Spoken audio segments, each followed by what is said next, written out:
E parece algo que, para gente que está, para gente, eu digo, se formando, uma coisa tão inalcançável chegar num processo desse, né? Mas muitas vezes vocês entram em um escritório ou de contabilidade não, de auditoria grande ou de perícia, vocês acabam se deparando com isso. Ou até versões em menor escala do mesmo processo, né? Então tem muita possibilidade de cair nesse setor, nesse segmento.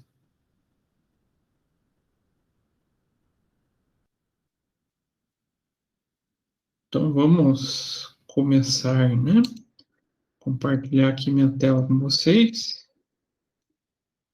Eu até deixei uma matéria da Forbes aqui, separando quem são consideradas as 10 maiores fraudes do, da história, não só do Brasil, não só. Então ali a gente fala a nível mundial. Obviamente, primeiro caso da Enron. Então, empresa que faliu em 2001, com fraudes na contabilidade. Quem chegou a pesquisar ela, o que era o esquema dela? Ela transferia para empresas, vamos falar assim, não seriam bem filiais. Lá tem outro nome. Aqui também a gente usa chamar de sucursal. Então é um outro CNPJ que não aparece diretamente se você não fizer a demonstração de maneira consolidada do grupo. E eles começaram a esconder empréstimos, diversos valores credores nessas empresas e sempre apresentando um valor muito alto para os acionistas. Poxa, imagine você movimentando ações e é uma empresa que cada vez apresenta mais lucros, rentabilidade alta. Isso para o investidor brilha os olhos, né? Só que eram lucros inexistentes, porque as dívidas que consumiriam esses lucros estavam em outras empresas. Então, valores relacionados a custos e despesas estavam ocultos. Então, fez com que a empresa enxugasse 78 bilhões do que ela valia no mercado. E daí o acordo para pagamento dos credores ficou daí nesses 7 bilhões que eu comentei com vocês, né? E o presidente da companhia acabou tendo uma pena de 24 anos de prisão. E esse caso foi o que levou a Arthur Andersen à falência. Nessa época, falou em Arthur Andersen, era a mesma coisa que falar KPMG, Ernst Young. Era, assim, uma das maiores empresas de auditoria no mundo. Ela tinha escritório em 104 países. Imagine você ter uma empresa ou participar de uma empresa que tem escritório em 104 países. Isso dá uma bela porção do mundo, né? E como ela estava como auditora da Enron, ela perdeu totalmente sua credibilidade e acabou indo à falência. Uma empresa que tinha quase 80 anos de mercado. Ela começou em 1920 e alguma coisa, não lembro a data exata. Então dá para ver como o esquema pode ser de tamanho monstruoso. Quem quiser conhecer mais sobre esse caso e por que, né? Por que não, né? O que foi realmente manipulado, vocês podem assistir esse filme. Então, tem no próprio YouTube, ele inteiro, sem corte. Enroll, os mais espertos da sala. Vocês querem assistir o comecinho para vocês verem só como ele já começa uma cara de drama para quem tem dinheiro investido? Sim? Não? Talvez? Então vamos deixar um pedacinho ali para vocês verem. Vamos ver se vai sair o som bonitinho para vocês. Diabos ele está construindo. Essa empresa quebrou tão rápido e tão completamente. Tá saindo o som? Faliu em questão de semanas. E isso imediatamente sob proporções de um escândalo gigantesco. Ele está escondendo algo de nós. O erro fatal na Enron, se tivermos que apontar um, foi o orgulho. Mas também houve arrogância, intolerância, ganância. Muitos deles ficaram cegos pelo dinheiro e nem perceberam que estavam afundando suas vidas. Temos o direito de saber. Ficaram cada vez mais gananciosos. Estavam fadados a cair daquele despenhadeiro a 150 km por hora. É incrível que tenham se safado por tanto tempo. Na verdade, era um castelo de cartas. O que não sabíamos é que aquele castelo de cartas tinha sido construído sobre uma piscina de gasolina. Tudo virou uma cortina de fumaça e espelhos.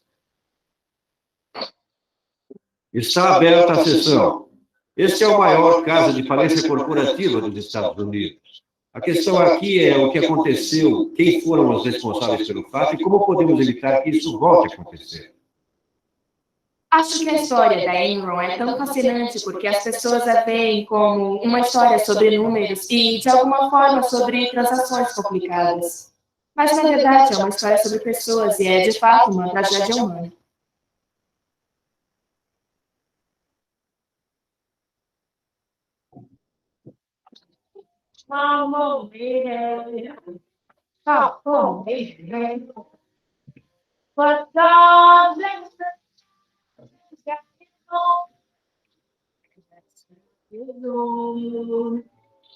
Uma distribuição Paris Filmes.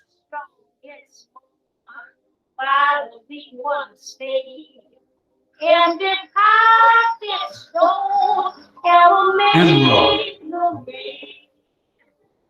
Os mais espertos da sala.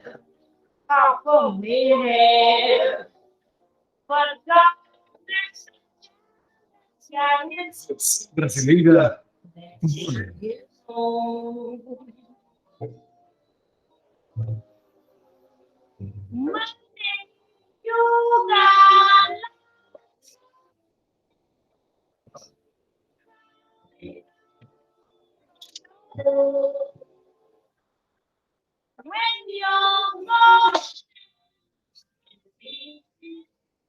Hoje, às 2h23 da manhã, a polícia de Sugar Land encontrou John C. Baxter dentro do seu veículo com ferimento de bala na cabeça. Parece que um bilhete de suicídio foi encontrado. Senhor, pode nos dizer se esta morte está ligada à falência da Enron? Sabemos que ele era funcionário da Enron, mas não há outras indicações do motivo, além do bilhete de suicídio.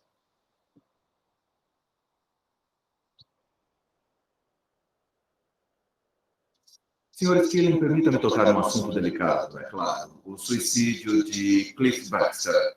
E o senhor mencionou que ele era seu melhor amigo em seu depoimento.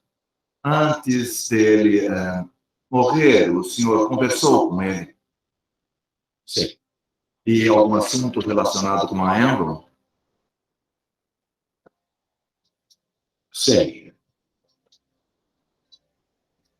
Todos que conheciam Cliff, no final, sabiam que ele estava muito abalado com o que havia acontecido. O Cliff foi à minha casa e disse: estão nos difamando. Isso nunca será esquecido. Mas o senhor não acredita nisso? Não acredito no quê? Não acredita que a mídia e tudo mais, ao se referirem ao Cliff Baxter, ou ao senhor, ou a outro diretor da empresa, denigrem seu nome? Não acho que isso seja correto. É isso que está dizendo aqui hoje? Eu não acredito. Eu não fiz nada que não fosse interesse, todo o tempo que trabalhei na Arrow, interesse dos acionistas da empresa. Em última análise, quem foi o responsável pela queda da Enron? Apenas alguns anos atrás, a Enron era a sétima maior corporação do país, avaliada em quase 70 bilhões de dólares. Muitos viam a empresa como um novo modelo empresarial. Este pregão era ocupado pelos melhores e mais brilhantes traders do país, traçando o futuro da energia e eletricidade. E, acima deles, cada qual com sua própria escadaria, Ken Lay e Jack Skilling tinham os seus pomposos escritórios. Eram considerados os mais espertos da sala, capitães de um navio poderoso demais para afundar. No Titanic, o capitão afundou com o navio. Na Enron, me parece que, primeiro, o capitão deu a si próprio e a seus amigos um bônus. Depois desceu ao mar com seus amigos em seu barco salva-vidas, virou-se e disse: a propósito, tudo ficará bem. Como Skilling, Ken Lay também alegou não ter feito nada de errado. Podemos falar rapidamente com o senhor? Somos da CNI. Na verdade, agora não, obrigado. Além da questão financeira, muitos suspeitaram de conspiração política. A Enron tinha dado a maior contribuição corporativa à primeira campanha presidencial de George W. Bush. Não é uma questão política, é uma questão empresarial. A Enron fez muitas contribuições para muita gente aqui em Washington. E se vieram em busca de ajuda, não a encontraram. Dizer que não houve ajuda seria... Como dizer, eu não tive nenhuma relação política com aquele homem, o Sr. Lay. E o fato do presidente Bush ter se referido a Ken Lay e Jenny Boy? É como eu chamo meu marido. E ele ouviu. Então não foi uma ideia do presidente? Claro que não. Segundo os relatórios públicos, seu marido recebeu cerca de 300 milhões de dólares de remuneração e bônus da Enron nos últimos 4 anos. O que aconteceu com esse dinheiro? Foi gasto. Foi gasto.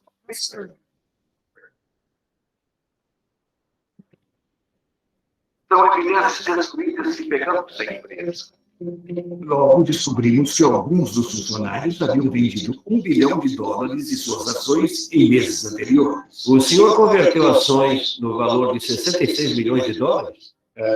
Eu não sei, eu não tenho... Ficaria surpreso se isso tiver acontecido? Não, eu não ficaria surpreso. O senhor só dizer que 30 milhões com as ações da Apple, mas depois faturou 30 milhões em negociado com delícia. Eu acho que houve um sentimento imediato de revolta contra Lay, Skilling e Feston. Quando as pessoas perceberam o quanto eles haviam lucrado e quão artificial havia sido a situação daquela empresa. Resposta. A destruição de documentos gerou mais perguntas. Que respostas se perderam com os documentos destruídos? 20 mil funcionários perderam seus empregos. 2 bilhões de dólares em aposentadorias e fundos de pensões desapareceram. A Enron é apenas uma obra de alguns vilões ou a sombra negra do sonho americano?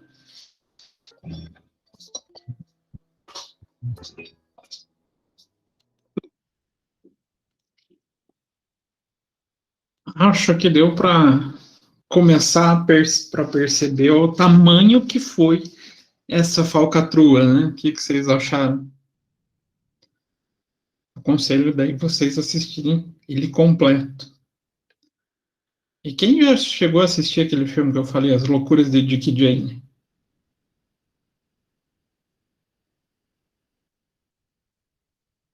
Não? Ninguém?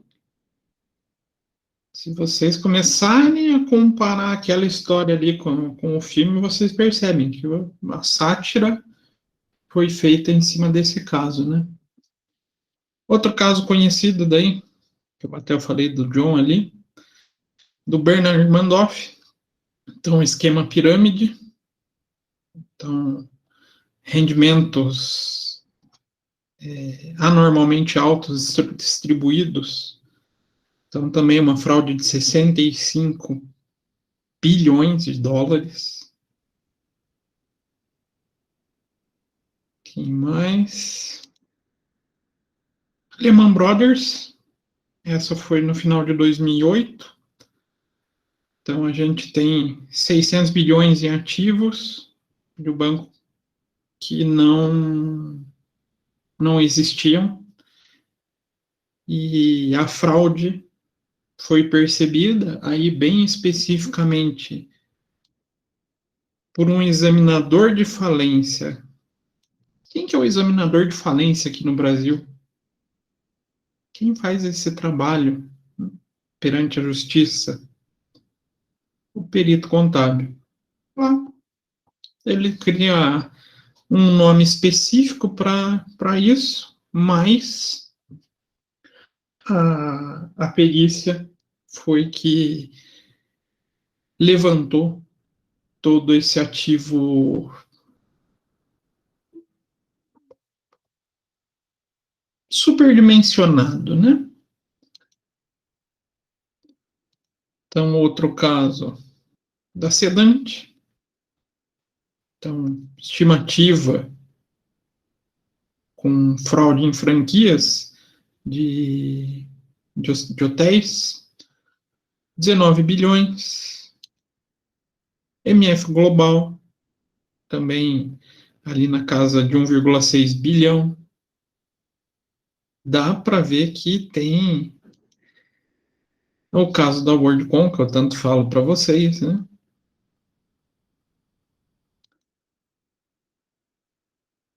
A Fannie Mae, 400 milhões.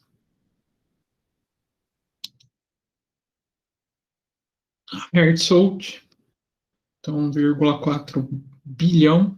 Também a Taiko, né? Também fez seus lucros artificiais distribuídos para alta gestão. E a Quest Communication, então ali a gente tem também fraude de aproximadamente 44 milhões de falcatrua. Essas são as mais conhecidas perante o mundo. Mas vocês viram que não são as únicas, né?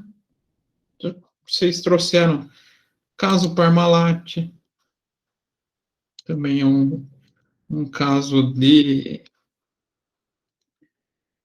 contabilidade criativa, de fraude contábil. Tem o caso da Xerox. Alguém descreveu o caso Xerox? Não? Tem o caso da Xerox, também foi nesse mais ou menos começo dos anos 2000. Então a gente tem inúmeras. E vocês perceberam que essas grandes fraudes têm uma característica muito específica?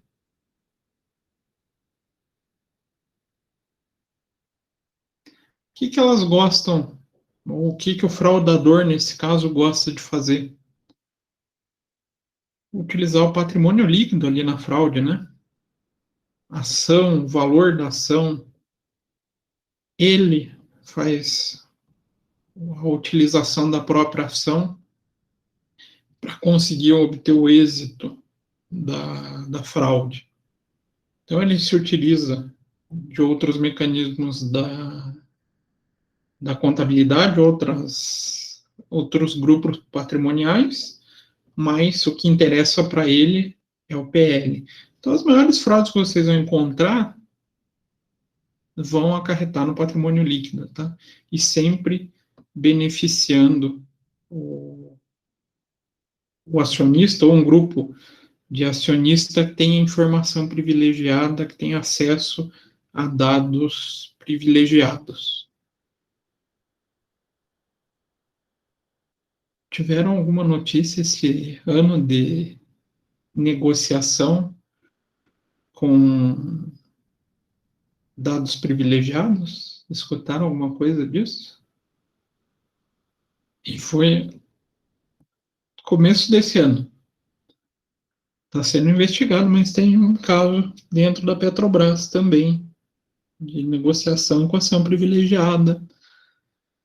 Então, mais processo fraudulento. Isso dá para vocês verem que parece algo difícil de acontecer, mas não é tão difícil não, gente. Acontece muito. Como que se mitiga isso? Como é que a gente tenta evitar isso? Controles internos.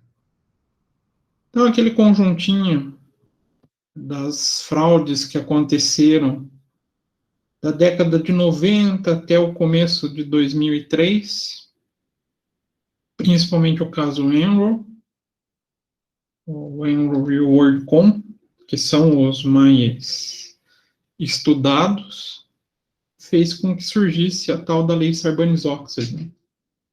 Eu comentei para vocês na aula passada, não comentei? O que é a Lei Sarbanes-Oxley?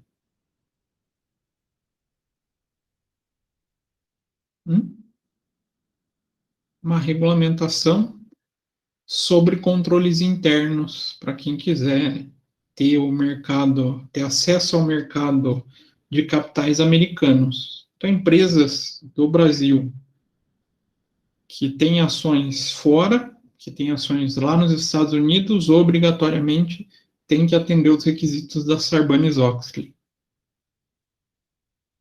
E será que é muito distante isso da gente? Uma empresa que tem isso?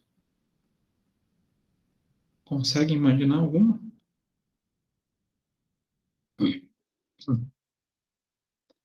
E é até estranho, porque ela é uma empresa mista. Mas a Copel ela tem um alto nível de governança corporativa. Ela atende a Lei Sarbanes-Oxley, que ela tem suas ações negociadas na Bolsa de Nova York. Então, uma empresa mista, falou em mista, pensou a coisa pública, a gente já tem uma tendência a ficar com o pé atrás. A gente tem uma empresa com padrões bem altos de controles internos e de qualidade da informação contábil. Tudo isso fez com que desencadeasse também as normas internacionais, né? Como acho que vocês já devem ter ouvido bastante. Então, continuando, essa figura das fraudes.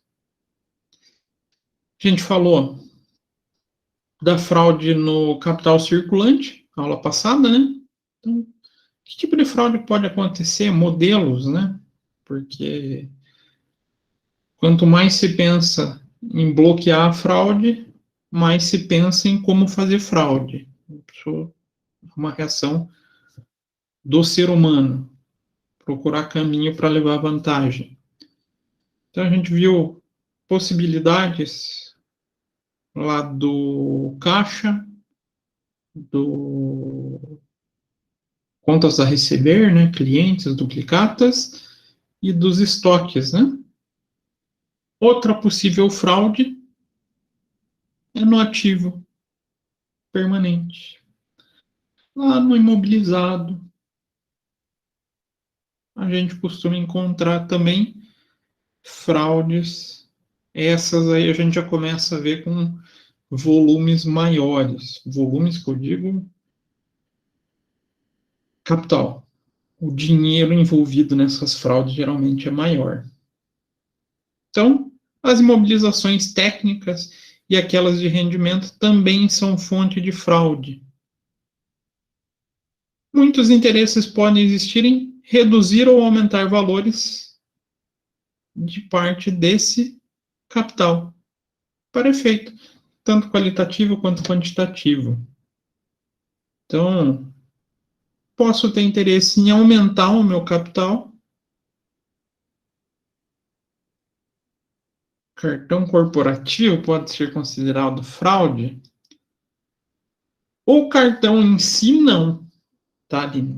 Ele em si é uma ferramenta de pagamento. Mas... Professor, Pode falar. Mas eu digo assim, por exemplo, a empresa, ela dispõe de um cartão corporativo quando, por exemplo, o funcionário tem que viajar ou fazer algumas compras para a empresa. Só que no momento que esse funcionário começa a usar o cartão para benefício próprio, tipo pagando dívida própria ou algo pessoal, pode ser considerado uma fraude também, né? Porque ele vai ter um impacto como que eu posso dizer? Vai ter um impacto no caixa da empresa, porque vai sair valores do caixa da empresa que não são da empresa, né? Isso que eu ia comentar com você. O cartão em si, ele é uma ferramenta, né? Mas a empresa tem que garantir um controle desses gastos. Aí que vem o perigo. Eu posso simplesmente utilizar daqueles modelinhos que eu passei na aula passada. Às vezes eu não quero pagar a minha conta, mas eu estou lá no hotel, igual você falou da viagem. Fui lá para o interior do Paraná fazer um determinado trabalho. Aí começa a abrir brecha para a pessoa começar a pedir, você não consegue me passar essa refeição que custou 20 por 50 e me reembolsar 30?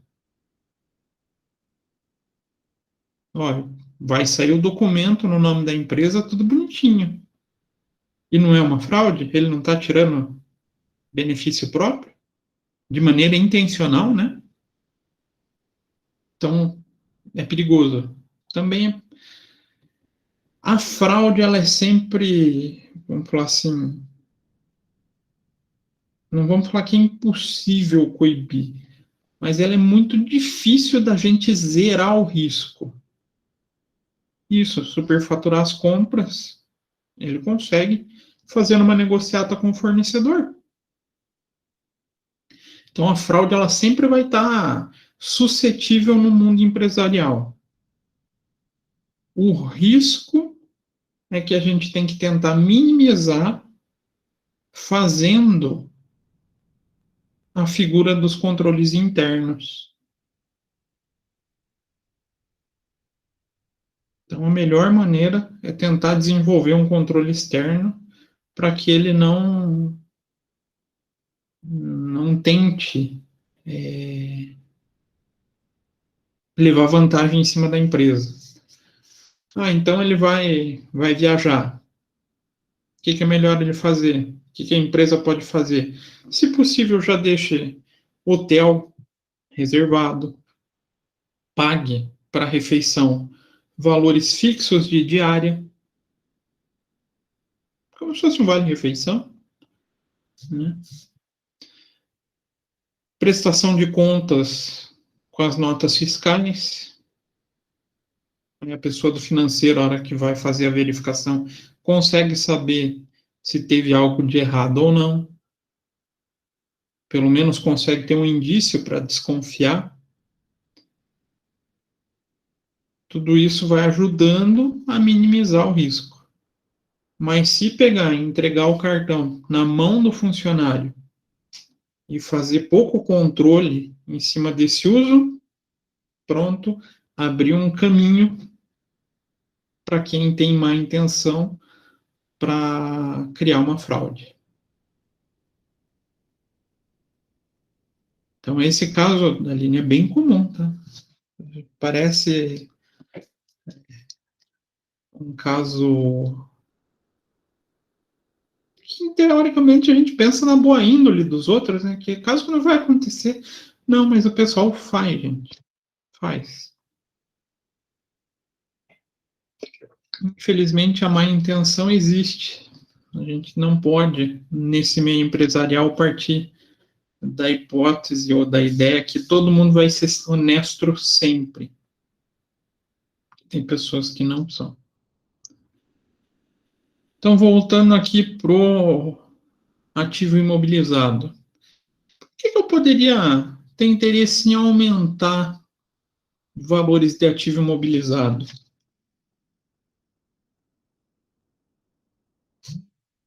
Será que eu posso ter esse interesse? Eu tenho um carro lá que vale 50, mas lá no meu ativo eu quero que ele apareça com mais.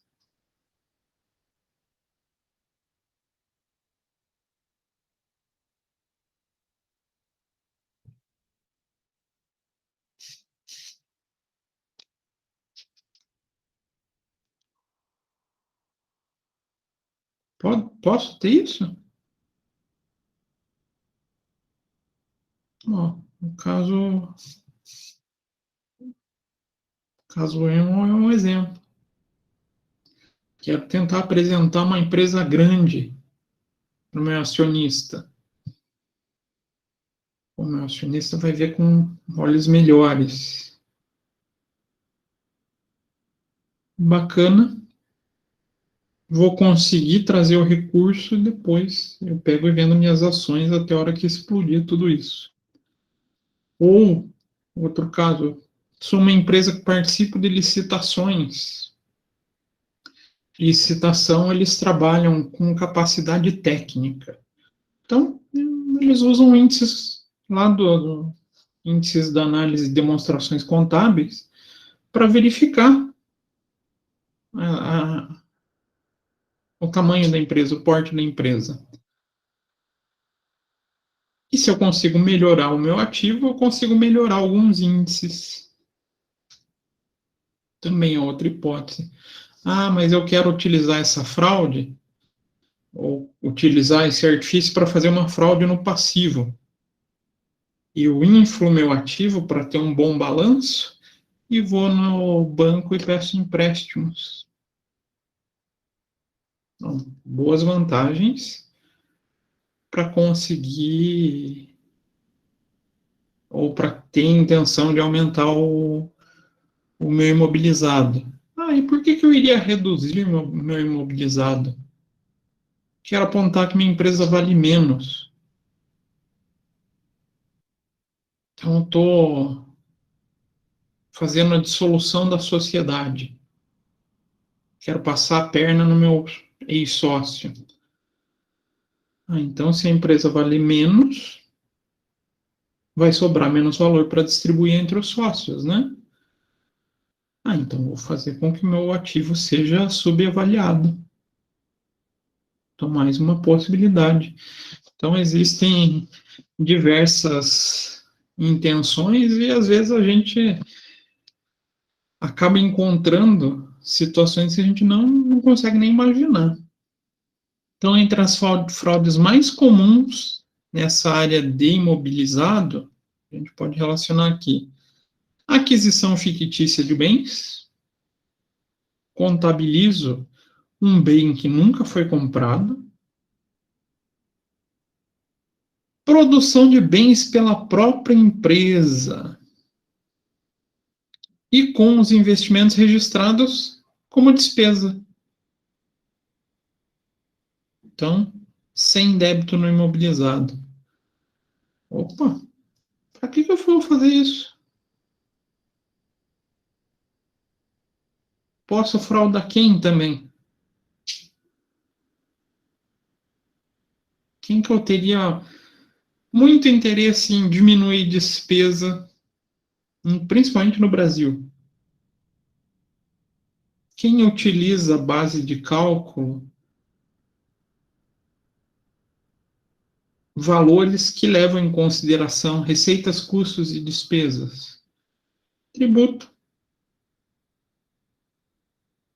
Então, posso fazer a fraude contra o fisco também.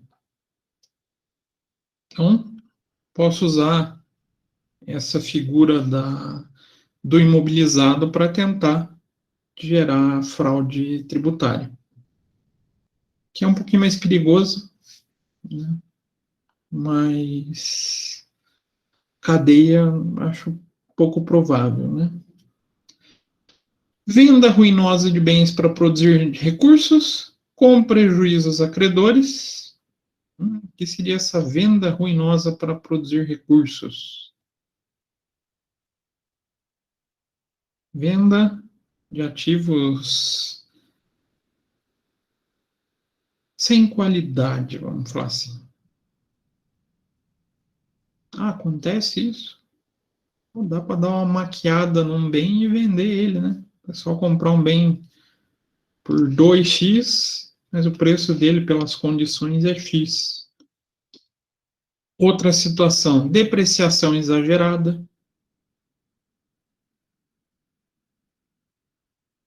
Por isso até que a Receita Federal veda a figura da depreciação contábil e pede a depreciação fiscal. Reparação, gastos com reparações que não são realizadas, ou simplesmente não fazer a reparação.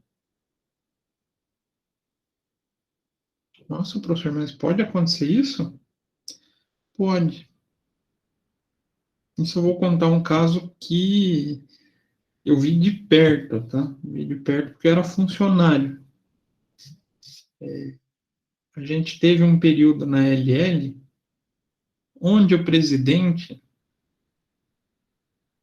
lá todos os presidentes são muito bem remunerados por desempenho, por atingir meta, principalmente de lucratividade, ele fez a opção simplesmente de começar a cortar o máximo possível manutenção de vagão.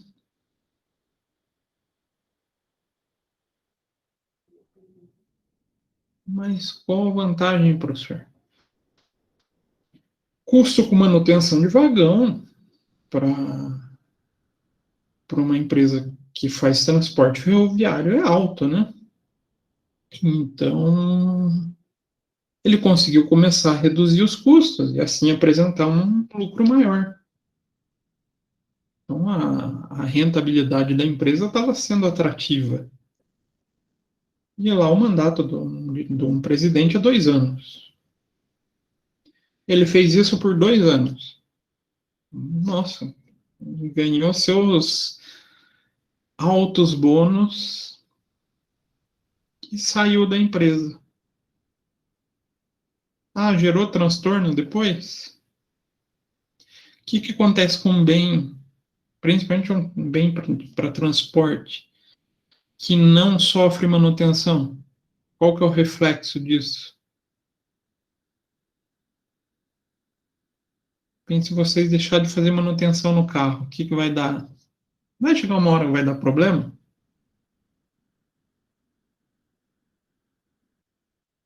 Vai chegar uma hora que o bem não vai aguentar. E foi o que aconteceu na LL. Chegou um momento onde os bens começaram a apresentar problema, principalmente de vazamento.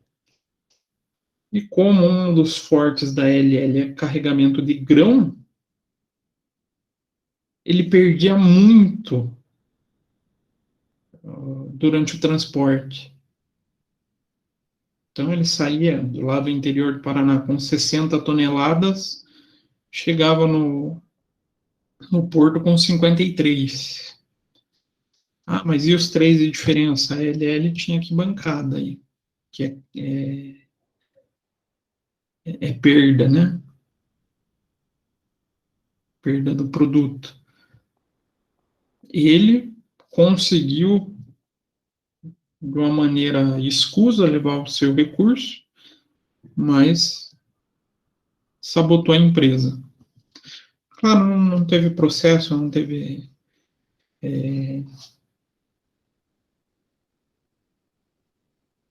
acusação sobre ele, porque ele já tinha saído e ficou por isso mesmo. Então pense em quantas fraudes que acontecem e que não acontecem nada com o fraudador também.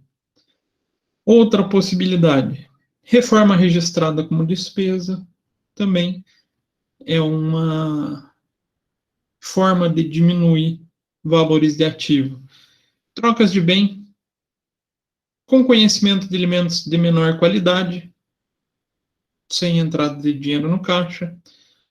Ah, eu vou lá fazer a manutenção de um bem com recurso para comprar uma peça original. O pessoal que gosta de carro vai entender bem essa situação. Então, em vez de fazer a manutenção com a peça original, eu faço com uma paralela, que é bem mais barata. E fico com a diferença para mim. Acontece. Venda de parte do conjunto de bens de produção sem registro ou baixa. Eu me desfaço do bem efetivamente, mas eu deixo ele lá no ativo, nunca faço a baixa. Venda ruinosa de imóveis a pessoas ligadas.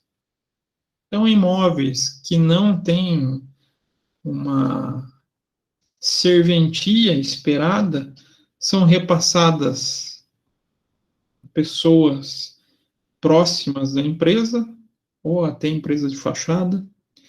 Demolição de prédios sem baixa no valor patrimonial. Destruição de bens em acidentes sem respectiva baixa. Bens obsoletos que constam como se fossem totalmente utilizáveis. Então, possibilidades também no ativo imobilizado é bem farta. Claro, não é tão farta quanto no capital circulante, quanto fraude de caixa de estoque, por exemplo, que para mim são as duas maiores fontes de fraude, estoque e caixa. Mas aqui, quando as fraudes acontecem, elas tendem a ter valores mais altos.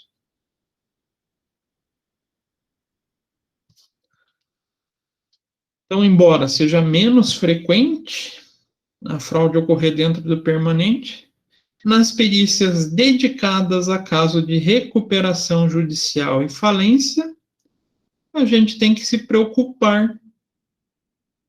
Então, foram destinados a fazer uma perícia de falência.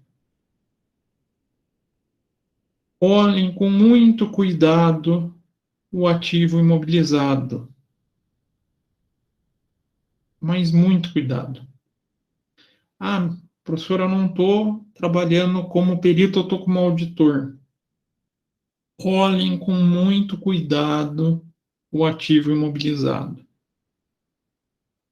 A preocupação tem que ser a mesma. Por quê?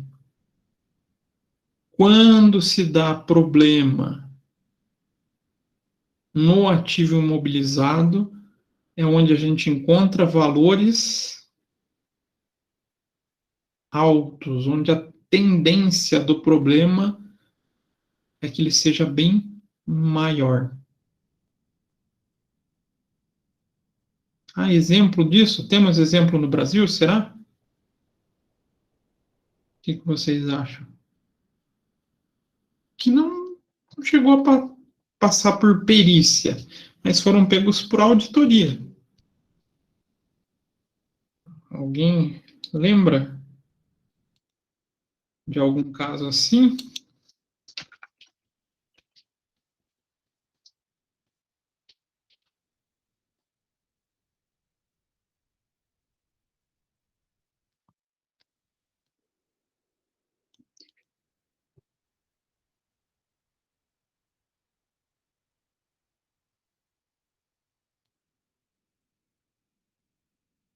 Essa é uma ferramentinha que a gente tem que tomar cuidado, aí seja como perito, seja como auditor.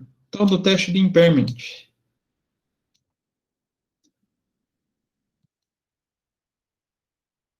Então, Petrobras apresentou no primeiro trimestre um prejuízo contábil de 48,5 bilhões.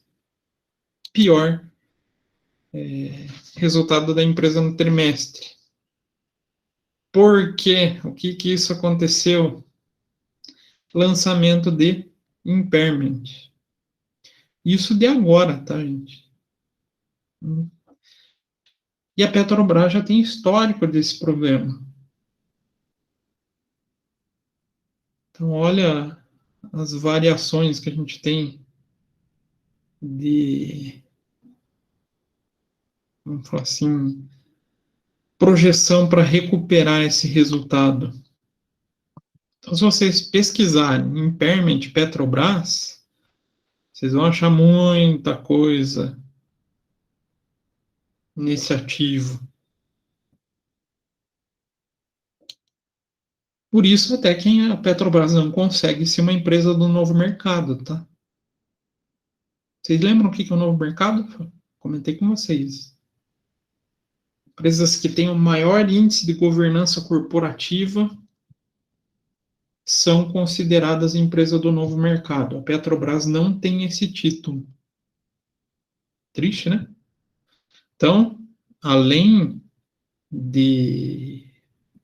do profissional da perícia, o auditor também tem que ter essa preocupação com o ativo mobilizado. E também causam preocupações as relatações intersocietárias. Aqui vem aquele caso da Enron,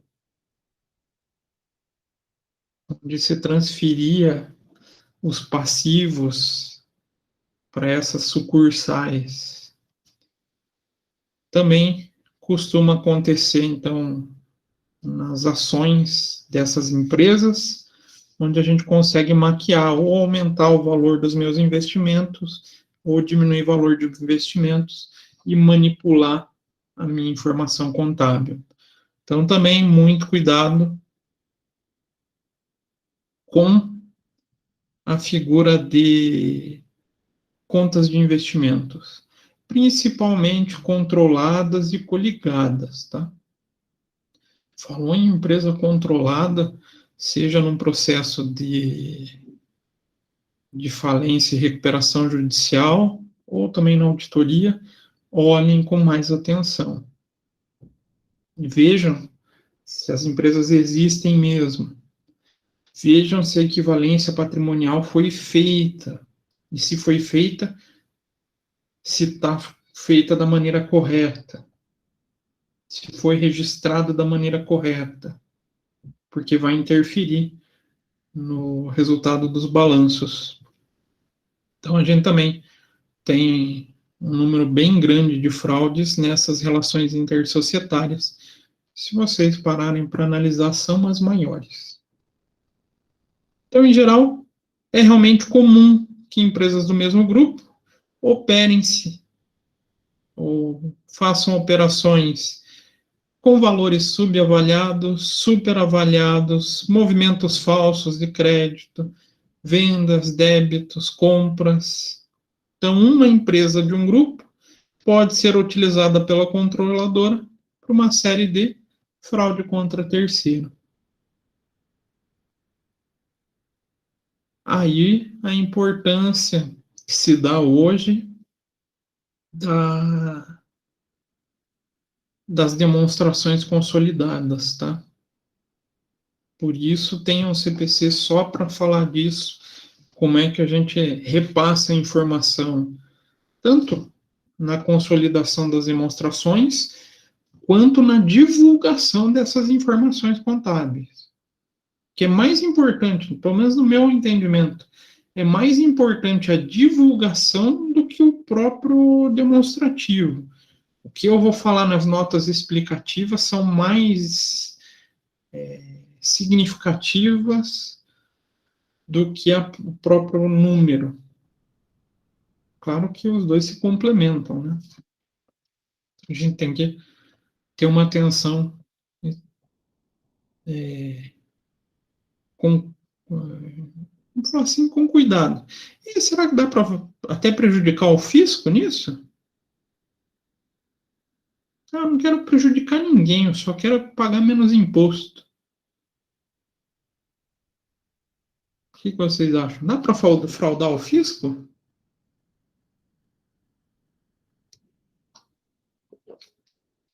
Sim. Começo a fazer venda com valores menores. Tem até um caso, uma ferramenta específica da Receita para bloquear essas operações de maneira, aí é maneira internacional, né? Quando eu tenho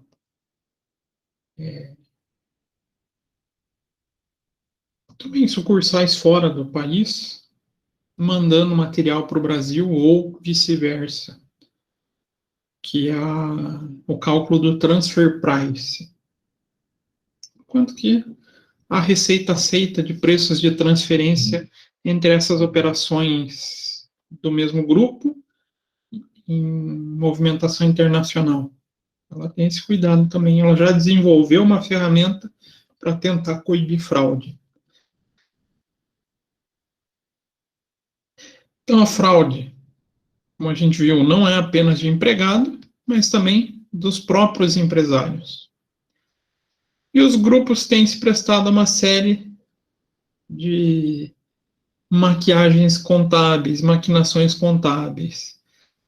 Então, no exame de fraude do ativo, pois do ativo permanente, tanto nas imobilizações quanto as demais, devem ser feitas com muito cuidado. Porque esse daqui é o preferido de quem está no poder. Fraude de empregado pode atingir valores expressivos? Pode, mas os altos valores não são feitos pelos empregados, são pelos donos ou pelos gestores. Então, embora a preferência no caso de fraude de funcionários seja fraude por meio do ativo circulante, desvios, igual a gente estava comentando ali com o caso da linha do cartão corporativo, vai pegando um valor daqui, tira um pouco do estoque ali. Elas são menos prejudiciais do que quando existem as fraudes de ativo permanente, que geralmente são as preferidas dos empresários. Então qual que a gente tem que coibir? Isso, tanto o contador, quanto o auditor, quanto o perito contábil. Todas. Sejam as pequenas, sejam as grandes. As grandes são mais perigosas. Mas as pequenas, se permanecerem por muito tempo, podem levar também a empresa ao desastre, né? Então, as fraudes no ativo permanente tendem ou podem ser preferidas pelos empresários no caso de lesão a terceiros e, notadamente, nos casos de falência. Ali no vídeo não falou quantos dias a Enroll faliu. Alguém tem ideia de quanto tempo levou esse processo de falência? Da empresa estar lá no auge até o dia que todo o esquema foi por água abaixo? Alguém consegue imaginar isso? Ou alguém pesquisou sobre ela? Ou se vocês assistirem o filme, depois vocês vão confirmar o meu número. 24 dias.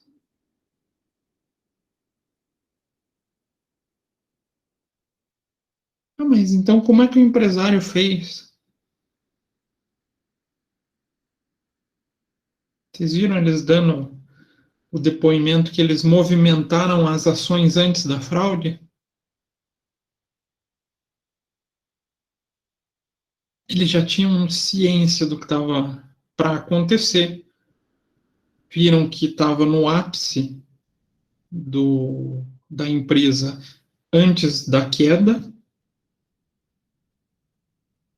Simplesmente todo mundo pegou, fez o dinheiro, ainda estava com valor alto, a ação valendo bastante, transformaram a riqueza deles, e daí a empresa caiu. Foi ladeira abaixo, dá para falar assim, né? Isso em 24 dias. Bastante rápido, né? E cuidado com empresas que movimentam muito valor. Empresas não, aí sócios que movimentam muito valor com o exterior. Nesse caso, é sempre indicado ao perito.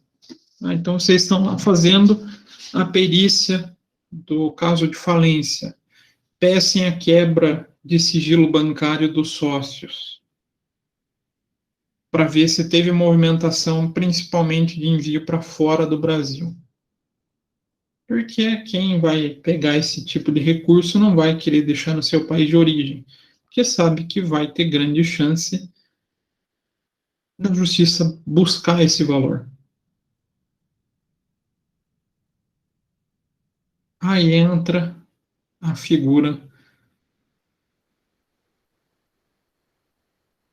Se o caso do Banestado, exatamente, Gilberto. E que tipo de país que eles gostam de mandar? Qual o termo que a Receita Federal usa para esses países? Mandam para paraíso fiscal. Porque sabem que não vão ter acesso depois. Então, tem uma lista de empresas que a Receita tem um controle maior, mas mesmo assim não é impeditivo de você mandar dinheiro para paraíso fiscal.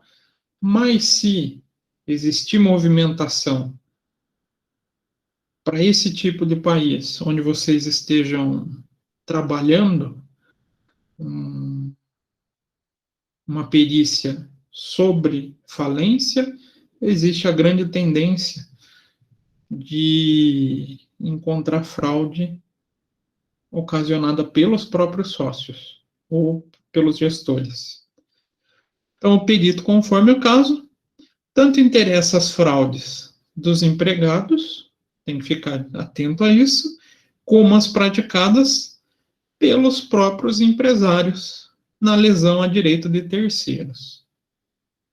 Então, a gente fica de olho nos dois caminhos da fuga do dinheiro, né? E a contrapartida geralmente está no passivo. Ele não é uma fonte específica de fraude, mas ela acaba tendo reflexos das fraudes de ativo. Então, quando a gente tem interesses de manutenção de valores de ativo e passivo, a gente pode utilizar, de ativo, desculpa, a gente pode utilizar o passivo como contrapartida.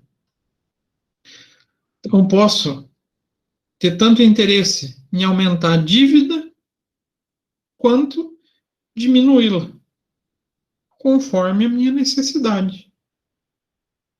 Então, o empresário que necessita de crédito vai fazer o quê para conseguir esse crédito? Não vamos pensar que vocês estejam fraudando, mas vocês pegaram uma empresa que buscou crédito de maneira fraudulenta. Como é que ele pode fazer isso? Como é que eu posso chegar no banco e pedir crédito e o banco falar, não, bacana, você é uma empresa boa, eu vou emprestar dinheiro para você. Posso ter muita dívida? Se eu tiver muita dívida, obviamente o meu crédito vai ser negado, não é?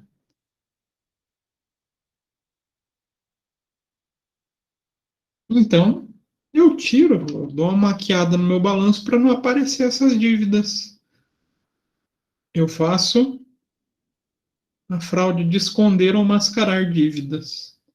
Então, o empresário que está preparando uma empresa para falência, quando a falência é pensada, muitas vezes se gera essas dívidas, esses empréstimos. Então, eu faço a busca do recurso, retiro da empresa e deixo a empresa só com a dívida. Então, pode existir a necessidade, então, de diminuir a dívida para fins de crédito. Posso ter interesse em aumentar a dívida? É estranho, né? Mas será que eu posso?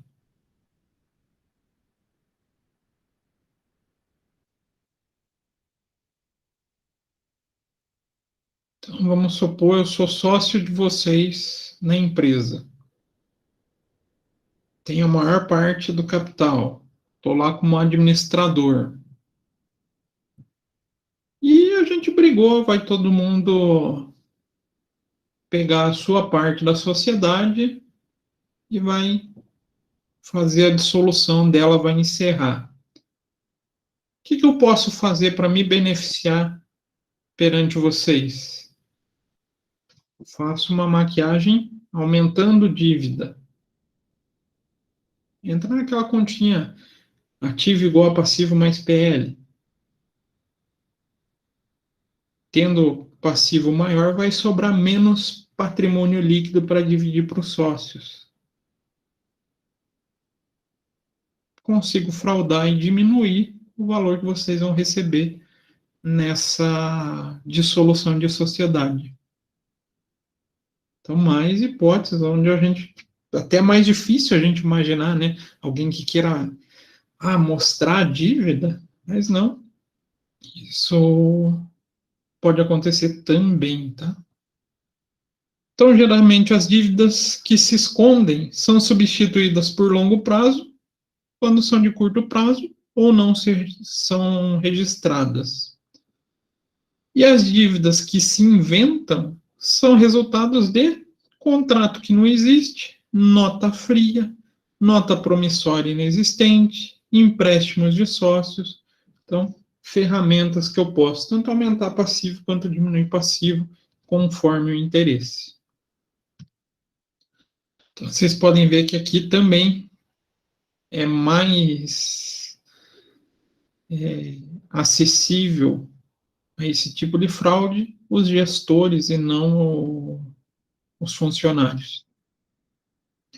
Então, o mascaramento de dívidas vem sempre acompanhado de mascaramento de valores de despesa e de ativo. Então, o passivo de obrigações é fraudado quase sempre em casos de falência concordata. Mas também quando se deseja prejudicar partilha de herdeiros. Isso também é uma beleza. Então, para fraudar os registros, fraudes também títulos de crédito, chamados fantasmas credores.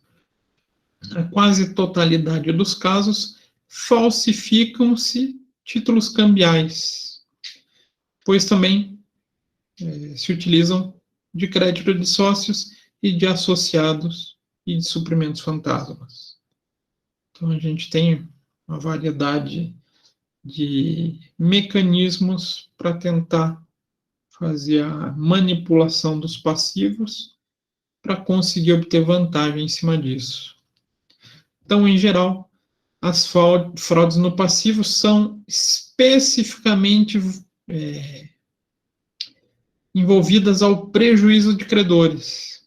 Então, no caso, credores não são fornecedores, não são só fornecedores, bancos e financiadores, mas outros sócios ou outros acionistas ou investidores.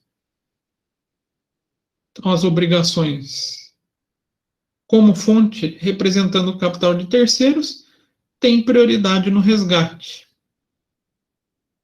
Quando liquidado, concordata, falência e liquidação. Daí, havendo interesse em criá-las, para que se promova o desvio de dinheiro. Isso vem lá da lei de falência concordata, tá?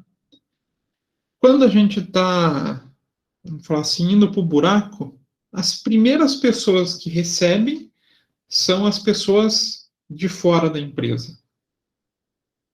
Por isso que eu posso criar passivos mais altos, manipular os meus passivos para tentar prejudicar esses sócios ou herdeiros em caso de partilha.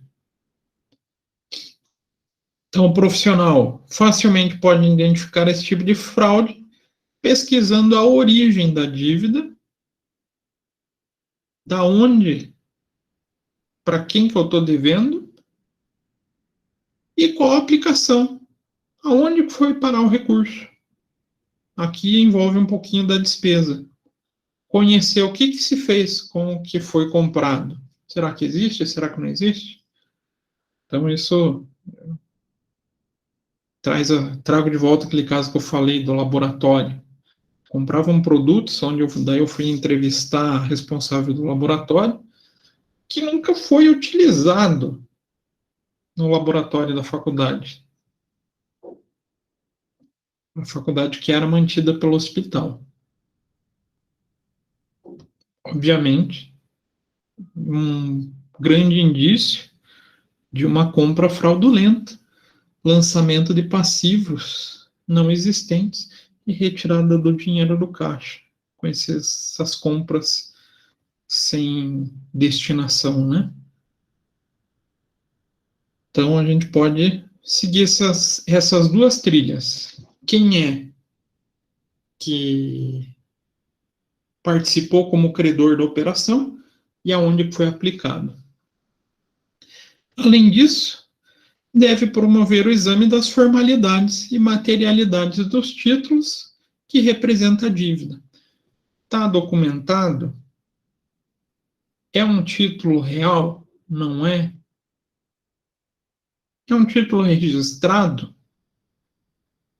Tudo isso vai criando cercos para você verificar se realmente existe aquela dívida ou não.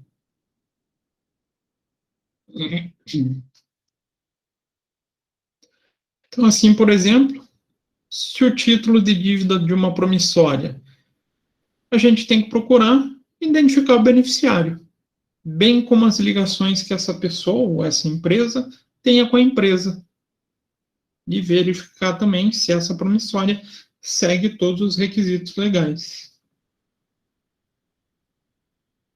Hoje em dia, é muito fácil criar um boleto bancário frio, não é? O que vocês acham?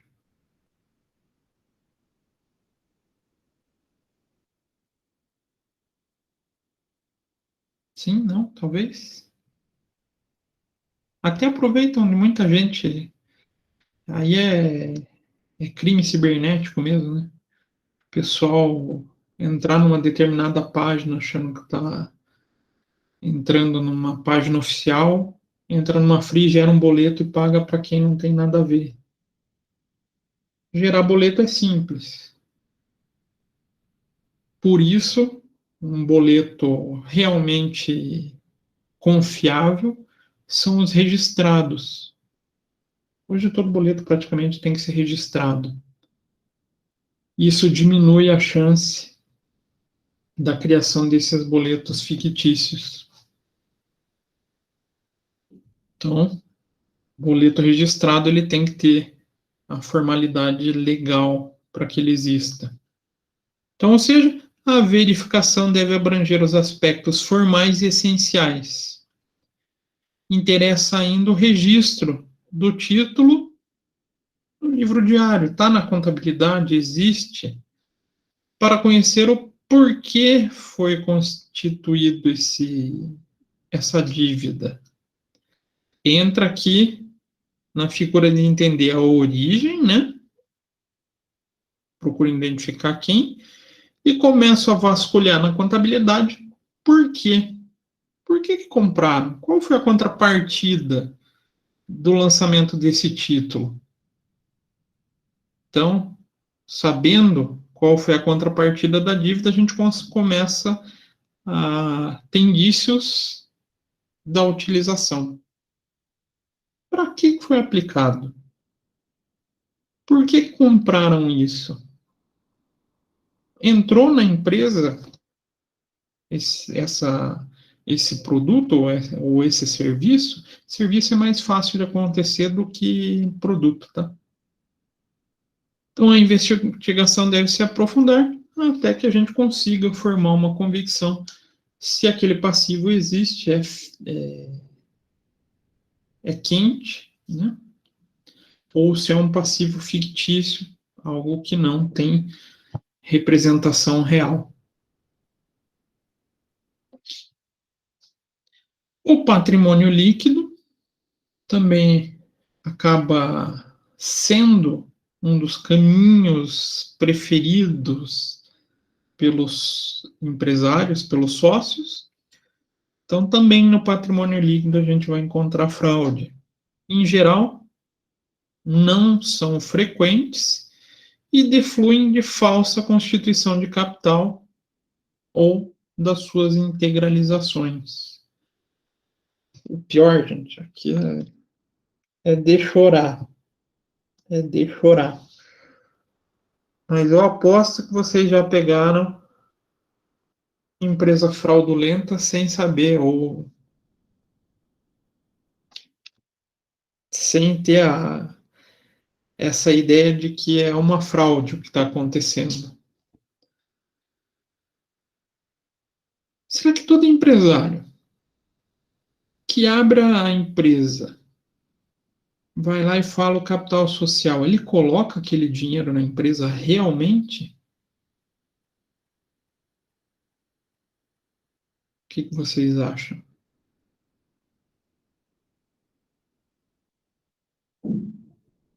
Então, surgiu alguém no escritório de vocês, vocês perguntam quanto vai ser o capital social? Vamos lá fazendo a redação do contrato social. Vai ser 10 mil. Será que ele vai colocar 10 mil na empresa?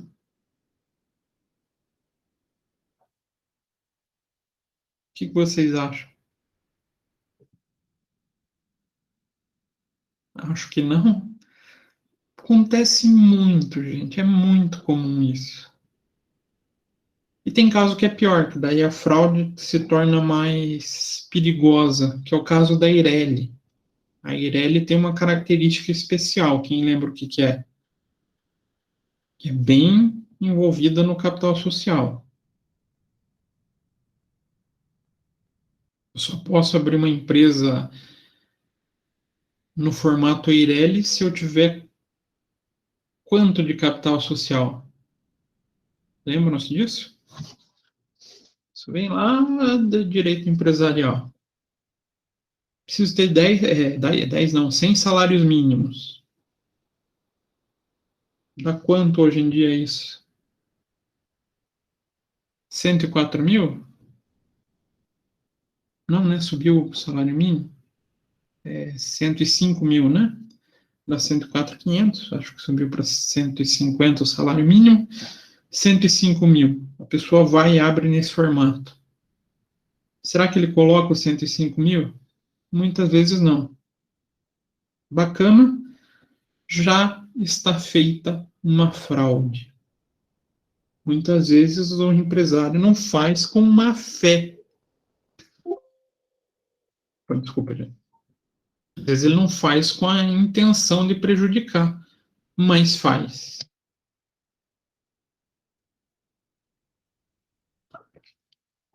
E ali já está caracterizada uma fraude.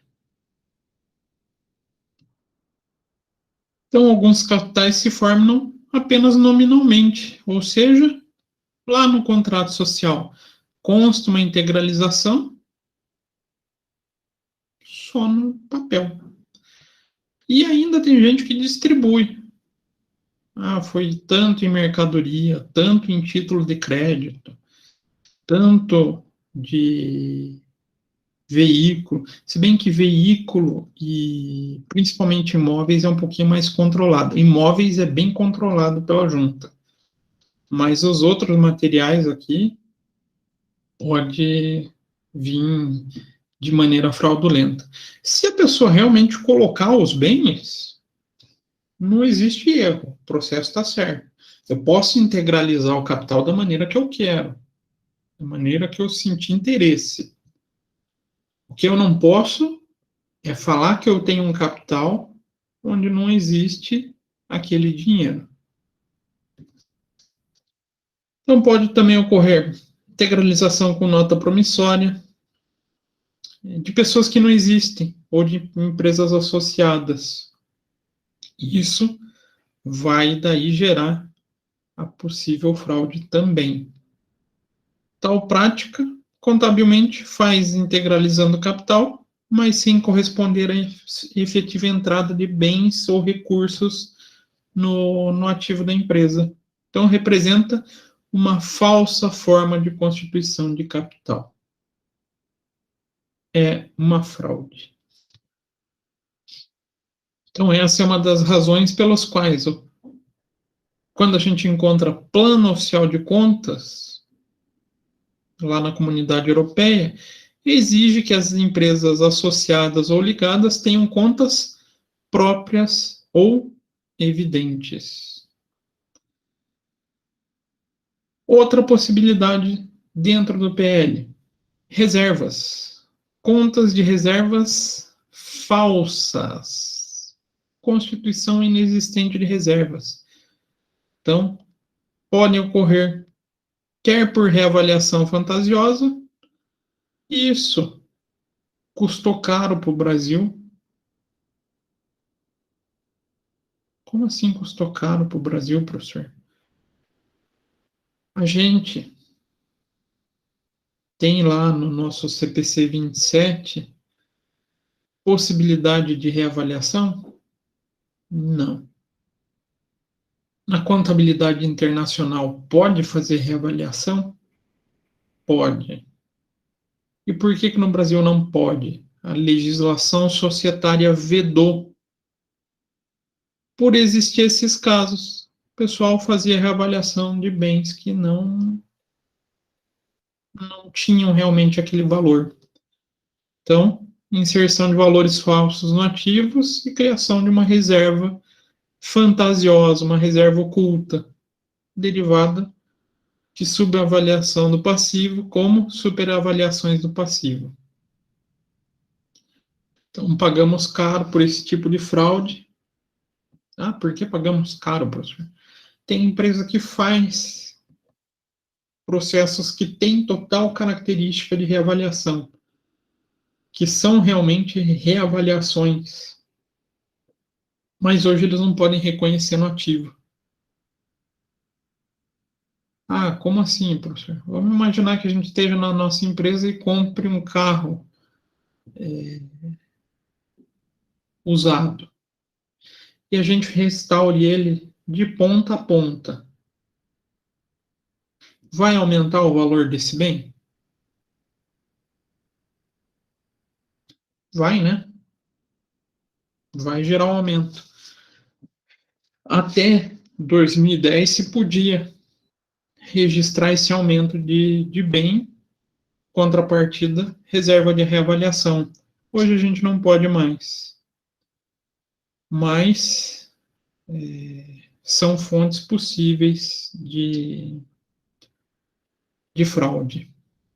Então, embora não são tão evidentes, não deixam de ser contribuições à falsificação dos balanços ou à falsidade das informações do balanço.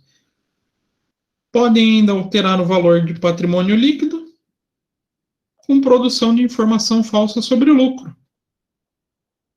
Quer constem como acumulado, quer tenham sido incorporado ao capital. Aqui a gente encontra junto as fraudes de custos e despesas, tá? Então, tal fraude pode ser onerosa, mas nem sempre é a preferida, mas pode ocorrer para compensar possíveis perdas, que nesse caso não tem ônus. O que eu digo como compensar possíveis perdas? Nossa, professor, será que eu posso criar despesa para ou retirar despesa para ter um maior lucro? Que benefício eu posso ter nisso? Posso também fraudar o imposto de renda. Vamos supor que nos últimos 3 anos a gente tenha prejuízos. Pelo lucro real, prejuízo contábil, eu posso fazer o abatimento. Faço o abatimento como? Tendo um lucro nesse atual período. Então, eu posso manipular as minhas despesas para ter lucro. Ou se eu quero pagar menos, ou para ter prejuízo. Então, tem várias hipóteses. Em hipóteses mais raras, mas não sendo impossível, né, estão as decorrentes de alteração processadas em correções monetárias. Correção monetária a gente não vem muito em voga porque a gente não tem períodos altos de inflação. Então, hoje em dia, que a gente quase não acha mais. Mas se a gente estiver fazendo o histórico de uma empresa que tenha mais de 30 anos, por exemplo, pode ser que lá atrás, quando ela fazia correção monetária de balanço, ela tenha passado por algum processo de fraude. Também é possível.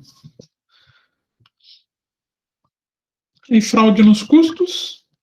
Então, os custos também são fontes de fraude para alterar o lucro, quer seja para evitar a carga tributária, também como alternativa para mascarar os preços.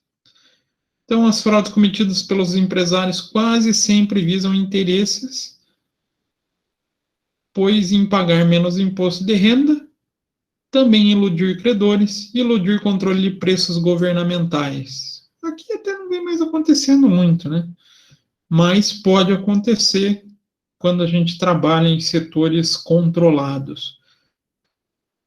Tem setor no Brasil que é controlado o preço? O que vocês acham?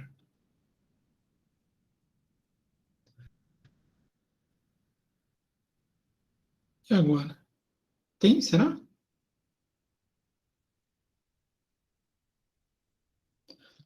Figura de medicamentos tem.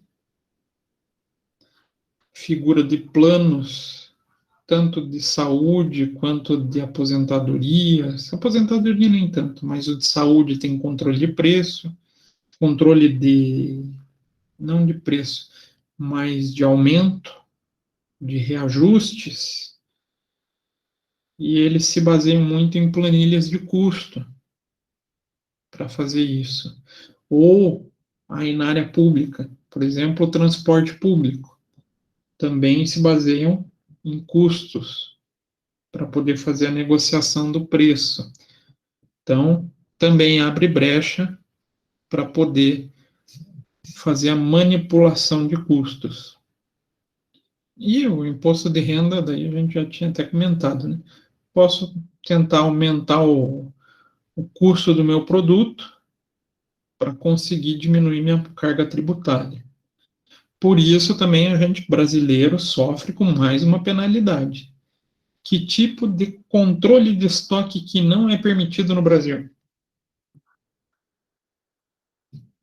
Essa vocês têm que saber, pelo amor de Deus.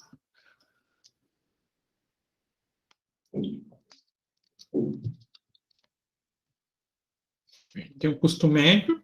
Custo médio pode? Pode, né? É o mais usado, inclusive. Primeiro que entra, primeiro que sai, pode? Ou first in, first out, é o tal do FIFO? Pode. E o último que entra, primeiro que sai, pode? Não. Justamente por aumentar o valor de custo, prejudicar a base de cálculo do imposto de renda. Ah, eu posso fazer isso fora do Brasil? Posso. No Brasil, daí já não é aceito essa sistemática de controle de estoque. Então, a gente vem sofrendo penalizações pela tentativa de malandragem dos brasileiros, né? Então, as fraudes cometidas pelas... acabei de passando, né? Então, as fraudes nos valores de custo são processadas principalmente nos valores dos componentes, no que vai formar o custo. Então, para fraudar o valor do custo, fraude-se o valor do componente. Então, pode ser tanto o material aplicado, quanto mão de obra e gastos indiretos. As fraudes em materiais, matéria-prima, material auxiliar, material de consumo, ingrediente utilizado, são processados das mais diversas maneiras. E sempre relacionadas ao circulante, tá? Então, aquele rol de fraude do circulante, em geral, são as mesmas que vão acarretar aqui na despesa e no custo. Então, sempre quando vocês pegarem algo duvidoso, lá na movimentação de estoque, ou lá na movimentação de caixa, no diário a gente tem que pegar a contrapartida para ver o que aconteceu nessa movimentação, para tentar investigar, opa, o que foi feito realmente é verídico ou não. Então aqui também a gente encontra, além dos empresários, pode encontrar fraude de funcionário também, tá? A fraude na despesa, então também é um campo super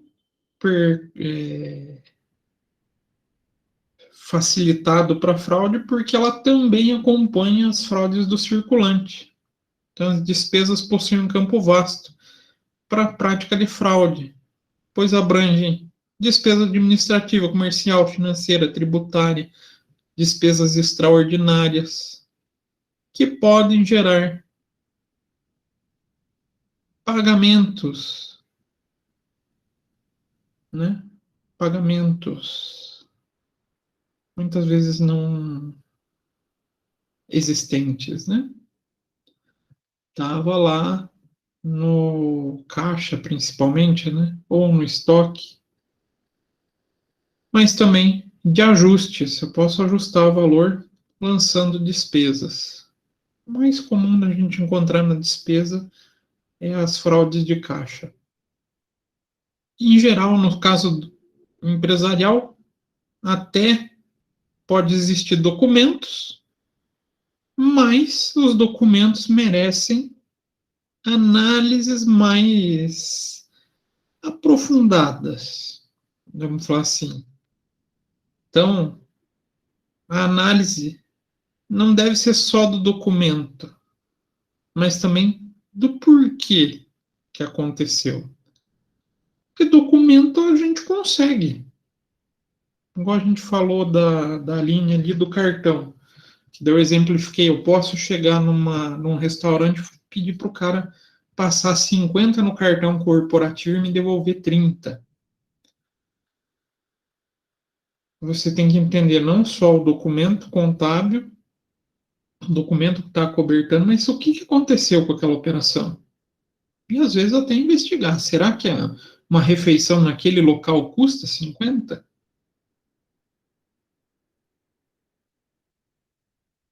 E é difícil fazer isso, será? Como vocês poderiam... Vamos falar que eu apresentei uma nota de 50 reais para uma refeição para vocês. Como é que vocês podem conferir se eu estou tentando passar vocês para trás ou não? Tem como?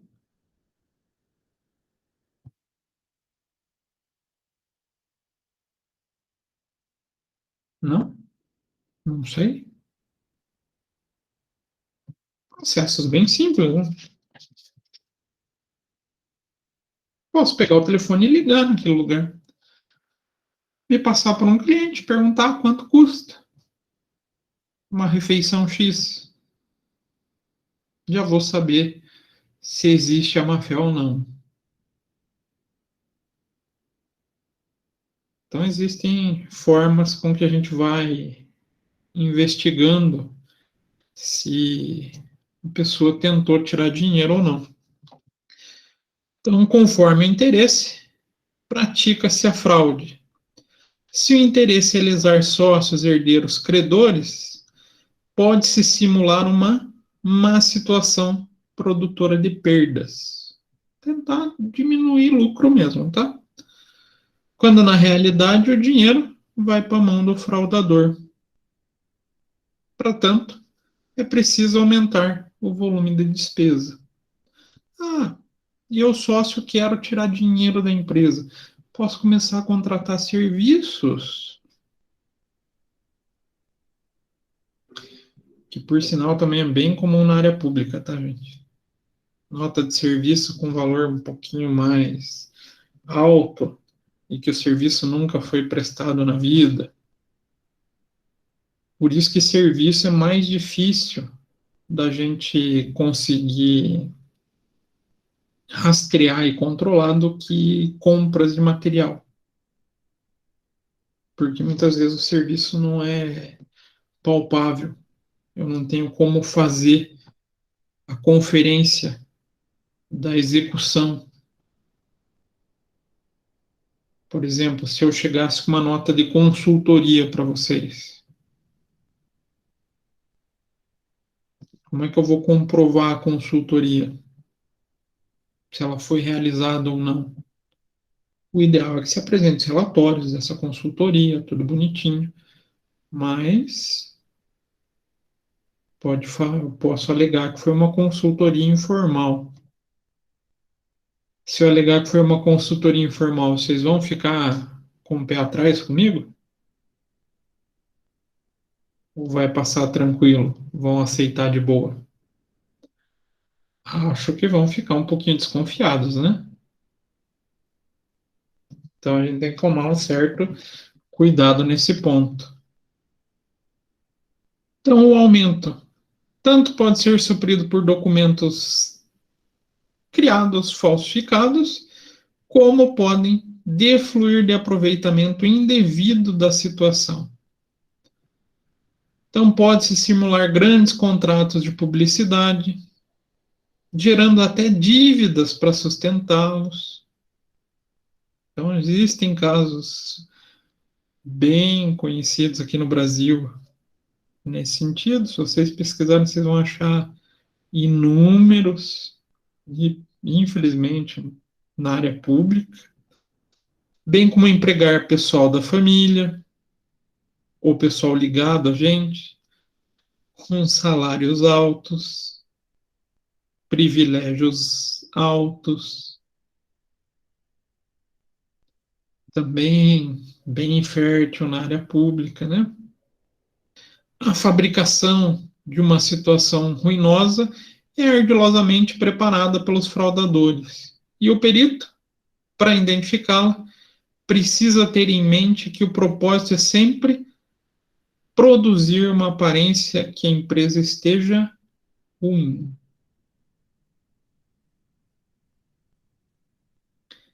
Aparentar que a empresa não esteja tão boa quanto ela realmente está.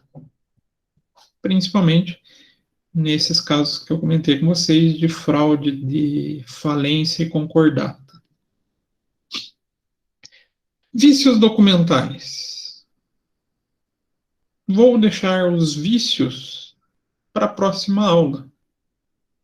Então aqui a gente pode ter a identificação do que pode ser um erro, do que pode ser uma fraude. A gente costuma tratar esse tema como vícios. A gente vai ter vícios de documentos, vícios de registros.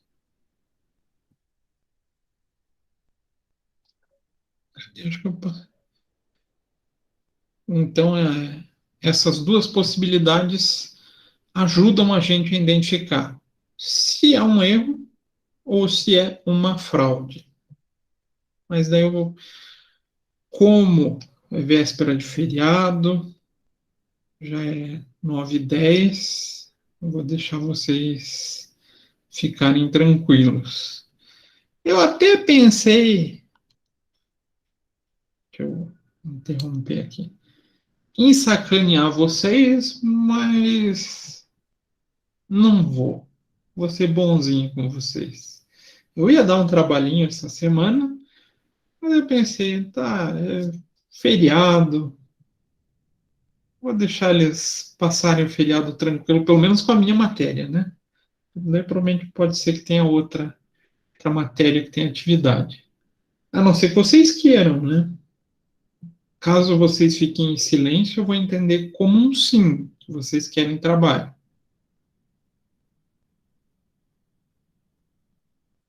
Sim, vocês querem trabalho, então?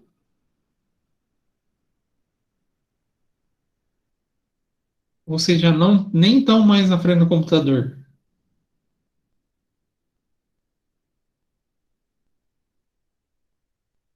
A gente queria ser uma mosquinha, para ver quantos de vocês estão dormindo na minha aula.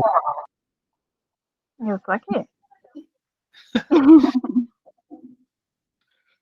Ó, eu devia fazer a ideia de um professor que jogou lá no grupo dos professores de ADM, não foi de contábeis. De sortear um e tirar da sala para ver se ele volta. Se não voltar é porque está dormindo, né? Mas vou fazer isso. Vou fazer, não derrubar, tá? Não.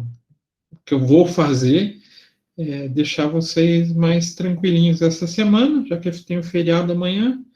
Tá certo que não dá para fazer muita coisa, tá tudo fechado, né? Mas pelo menos dá para ficar de perna pro alto assistindo TV. Vocês terem um feriado um pouquinho mais light. Tranquilo, gente? Dúvidas, perguntas, questões?